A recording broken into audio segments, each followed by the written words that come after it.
రాముడికి ఏం చెప్తాడంటే నువ్వు గొప్ప, నువ్వు చిన్న, అదంతా తీసేయి. నీ దగ్గరికి ఏదైనా కానీ ఒక పని వస్తే, okay, there is no great work అండి, రైట్ యాక్షన్ అట్ ప్రెజెంట్. ప్రస్తుతం మీరు సరిగ్గా యాక్షన్ చేస్తున్నారా లేదా అన్నది చూసుకో.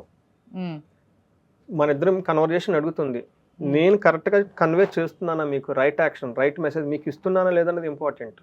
ఓకే, అది నాది అవసరం లేదు. అందుకని అట్ ప్రెజెంట్ ప్రస్తుతంలో మనం సరిగ్గా మన పని మనం చేస్తున్నామా లేదా, ఆ పనిని కనుక మనం సరిగ్గా చేసుకుంటూ వెళ్ళిపోతే అదే పెద్ద వర్క్.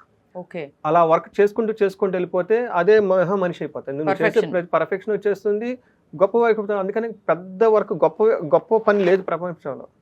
ఏది ప్రపంచంలో గొప్ప పని అంటే ఈ మూమెంట్లో, మనం ఉన్న ఈ మూమెంట్లో మనం చేసే పని సరిగ్గా చేసుకుంటూ వెళ్ళిపోతూ ఉంటే అదే గొప్ప వర్క్.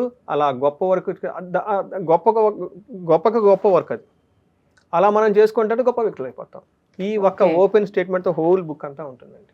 ఓకే, ఇంకా అందులో కొన్ని విషయాలు చెప్తారు.